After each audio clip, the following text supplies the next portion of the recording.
Welcome to Satsunami, a Scottish variety podcast that discusses topics from gaming and films to anime and general interests. Join me, your host, Satsunami, as well as the rest of our Satsunami team for our takes on these very important pop culture topics. Sir, it's clearly a trap. I accept your fate! That happens 3 times in the film.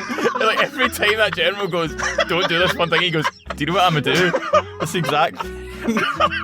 It does as well. She had the pointy teeth. What was that about? She looked like Bilbo when he wants the ring back.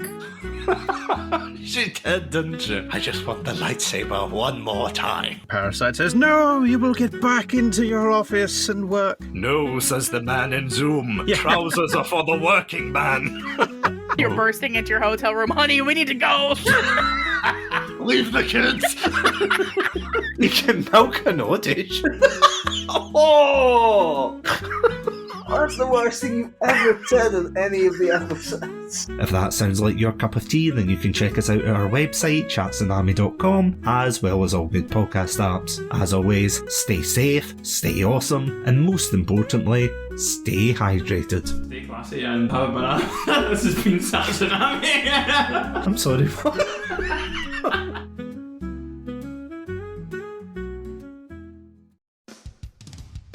Hello everybody and welcome to another episode of Sonic Anniversary Month. I have a question for all the millennial Sonic fans out there. What is your first memory of the blue blur? Was it playing on a Sega Mega Drive and watching him dash through each zone with careless abandon? Or was it one of the many adaptations of him? From his debut in the Archie comics to the plentiful amount of cartoons, Sega's little mascot was everywhere, and ironically enough gave Nintendo's Mario a run for his money. That's not to say he was always the blue hedgehog we knew and loved, as his design went through a multitude of revisions, from rabbits to Theodore Roosevelt in pyjamas. Yeah, that's real. Look it up. It's hard to know if we would have cared the same without his iconic design doing the heavy lifting, but the fact was, as soon as he hit the screens in the 90s, children were captivated as he sped through levels in contrast to Mario's gentle jog to the right. I genuinely wonder if the creators back then looked at this game and thought that it would still be here 35 years later, and yet, despite its highs and lows, the series never truly faded away. I've spoken about this before on the podcast,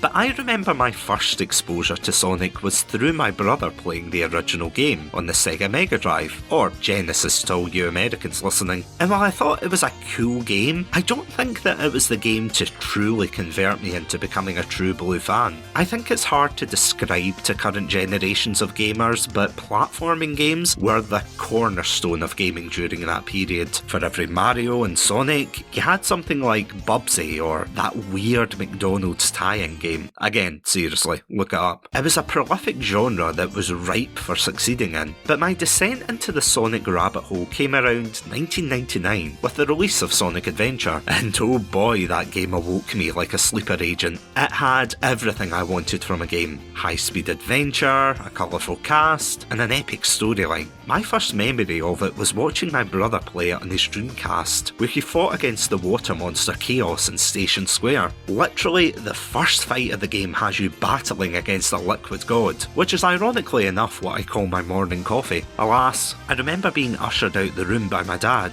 as we had to go somewhere that day, so I never really got the chance to watch how that fight turned out in the end. It wouldn't be until later in my life where I would pick up both Sonic Adventure and its sequel, aptly named Sonic Adventure 2, which only solidified my devotion. But now, as a 30-year-old, I've got to ask the question that I'm sure many Sonic fans ask themselves. What made the Sonic franchise so great? How has it lasted for so long? And how much living and learning do we really need to do? Well, grab your Chaos Emeralds and join me as we spin dash into 35 years of Sonic.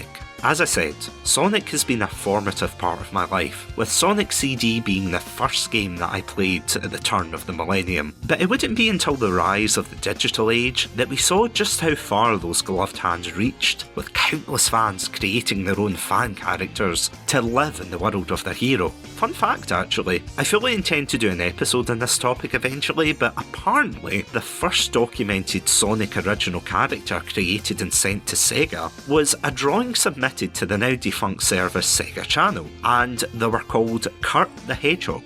things certainly felt different back then, as we saw them in countless properties, from the Archie comics to the cartoon adaptations. It was hard to get away if you were a fan of gaming, and trust me, we will certainly be talking about Sonic's animated debuts this Friday. Regardless, it was a golden age, which I think is something that has permeated into today's perception of him, that being his nostalgic draw. To me, the retro age and his rise into the 3D games were the pinnacle of when Sonic was at his popularity, and in a world that is quite frankly a little toasty with conflict right now, provides a cosy blanket of nostalgia. It's pretty much why I think, despite their missteps as of late, companies like Nintendo have also managed to carve themselves into this niche too, and there's absolutely nothing wrong with that. Whether you think they aged well or not, the golden age of Sonic represented for many a time of stability in younger millennial lives, myself included. Between working and other adult commitments,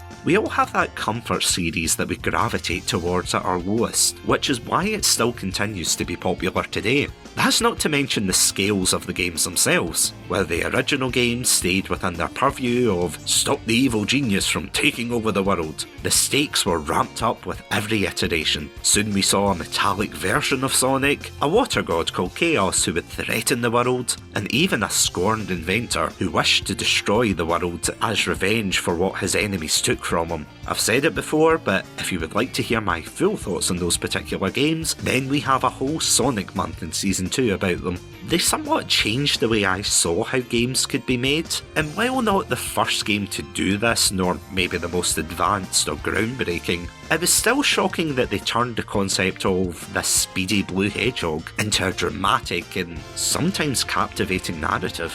Then the cast began to expand, with fan favourite characters such as Tails the Fox, Knuckles the Echidna, and Amy Rose joining Sonic on his adventures. Then we got Shadow the Hedgehog and Rouge the Bat, who became fast fan favourites, to the extent that Shadow himself probably rivalled Sonic in popularity. Remember this point because we will get back to it. Well, it was definitely a point of critique by the time Sonic Heroes rolled around. The large roster of characters was definitely noticeable. I feel the issue was more the implementation that was more detrimental rather than the characters themselves. Well, the characterisation of even Sonic varied depending on the medium you were seeing him through, as well as whether it was a Western or Eastern perspective. You still got a core character who was a cool hero that fought for his freedom to do whatever he wanted. That and the Dragon Ball-esque transformations with the Chaos Emeralds probably helped to up the cool factor, but that's a whole other conversation. In 2001, Sega decided to leave the console market in exchange for becoming a third-party developer for multiple consoles, which, for any other company, could have put them at risk. And yet, somehow they persevered, allowing them to experiment with various types of games, which to me was a key selling point.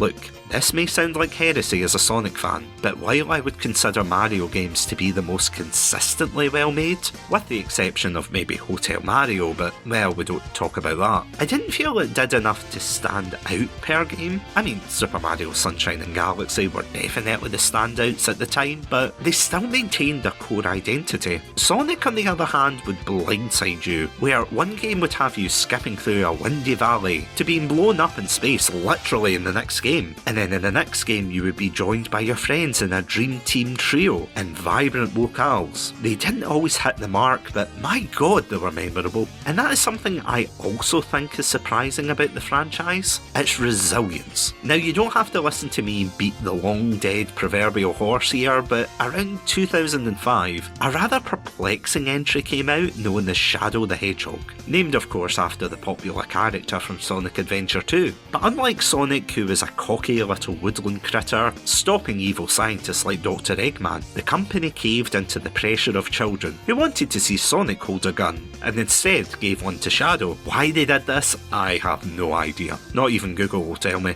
While maybe not the worst entry, it was certainly baffling. That being said, I was hyped as hell at the time, since he was indeed my favourite character of the time, and still is to a degree. Top spot of course going to my boy Big the Cat. but this unfortunately ushered in what many now consider to be the dark age of Sonic, with fumble after fumble being put out there. From the now infamous Sonic 06 to the mixed storybook series, the franchise was at an all-time low. Passionate Sonic fans tried to defend the flaws of 06, but while it had a banging soundtrack and interesting ideas, the execution was just objectively terrible, and we lost what could have been a really great game. Heck, even today people still ask what could have been, with creators such as Chaos X remaking levels of the game, but with better gameplay. I have to say that is a really fun game to play. If you want to play that, then search for Project 06, it is brilliant. Unfortunately, the damage had already been done though, and Sonic was suddenly no longer cool to enjoy. If anything, it was like being a nerd in the 90s, where if you admitted to it, you would be scorned and ridiculed for liking such a childish thing. I think the thing that annoys me isn't so much that people had moved away from the franchise.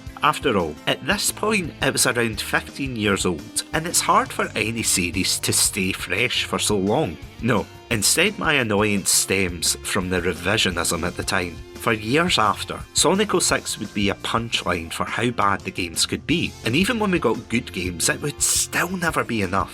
The breaking point, however, came during a 2016 episode of the IGN show Game Scoop, where one of the hosts confidently proclaimed that Sonic was never good.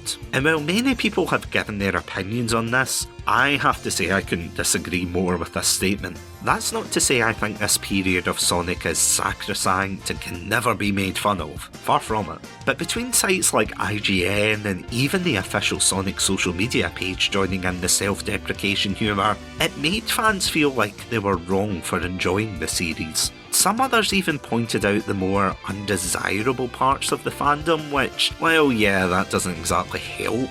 Isn't anything new from any other long-running franchise, but at the risk of sounding sentimental and a little cheesy, I think for better or worse the community is what helped Sonic survive for so long. I joked about it in past episodes and even earlier when I talked about Sonic original characters, or OCs for short. But even growing up in the 2000s, it was a way for people to fully immerse themselves into the world. Whether they were nothing more than a DBZ knockoff or maybe considered a little edgy, it fostered a community where fans could share in what they loved most in gaming at the time, and heck, even nowadays people still do this. However, the Sonic fandom isn't just held together by that. It is a melting pot of amazing creators, from artists to voice actors and even musicians. The possibilities are never ending. I mean, just look at the utterly talented Chakra X who created the animation Nazo Unleashed, someone who then went on to work on his own animations. You've even got Team Season, which I hope to goodness I'm pronouncing that correct, and is working on a fan version of Season 3 for Sonic Sat AM.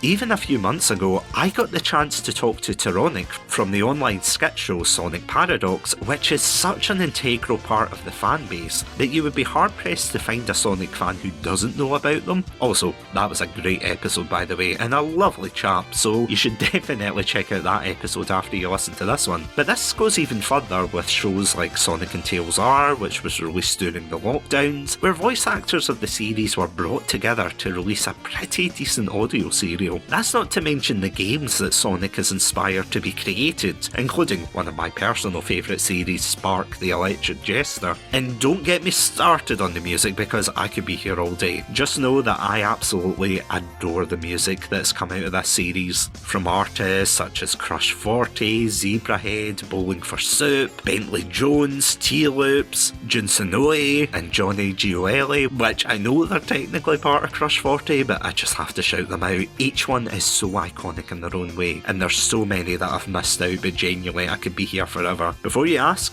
yes, we do have an episode on this very topic, and yes, I do blast out Sonic music while driving along. Not to mention, the Sonic in Concert show is next year, as well as the Speed of Sound tour. I am definitely attending the Sonic in Concert, and hopefully I'll be attending the Speed of Sound tour, fingers crossed if I can get tickets. But if Crush 40 is listening and you want to give me a free one, please, I would be eternally grateful. But above all else, it has led me to not not only meet some amazing people in the community, but also forge friendships with folk who I am so glad to have in my life. In particular, WysteriaMoth and SuperShadow271, who you heard last week, they have been my co-hosts this month and they are so incredible. You should 100% go check them out after this episode's done. While we may have our disagreements about certain things in the franchise, it is still a topic that has brought us together as friends. Something I've also noticed as well, which is quite funny, is that my friends who aren't even Sonic fans have started referencing things from the franchise, including Big the Cat going from an inside joke to potentially our favourite character non-ironically. Funny enough as well, when we did Sonic Month in Season 2, my co-host Adam, who had barely played any Sonic games before that, actually suggested that we should go ahead and do it because I was a massive fan, and he went out and bought the games that he had to play. I was so surprised at how committed he was to that. Sonic is a series that has always been near and dear to me, and it always will be. While I felt self-conscious about expressing myself as a fan of the franchise in my teenage years, I've somewhat matured to a point in my life where I'm glad to have experienced it. Is it perfect? Absolutely not. But with the success of the films and the latest games, I am so happy to see that Sonic is no longer this taboo subject in gaming anymore.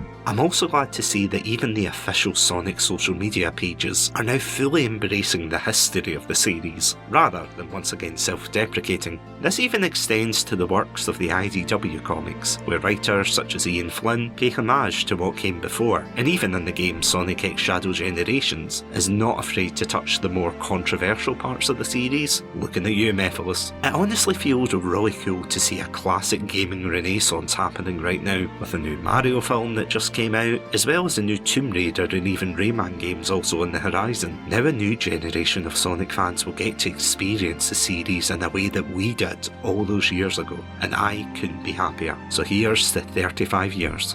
But what are your favourite memories of the franchise? Got any games that you think are the best? Feel free to reach out and let us know. But as always, thank you all so much for listening to this episode of Satsunami. If you'd like to hear more episodes from ourselves, then you can check us out at our website, chatsunami.com, as well as all good podcast apps. Huge shout out to our Pandalorian patrons, Robotic Battle Toaster, Ghostie and Cryptic1991. Thank you all so much for the support. And if you would like early access to episodes, exclusive content, as well as a whole host of other content, then you can check us out at our Patreon page, patreon.com/Chatsunami. This podcast is a proud member of the Podpack Collective. For more information, check us out at our Twitter/X page at Podpack Collect. But as always, thank you all so much for listening. Stay safe, stay awesome, and most importantly, stay hydrated.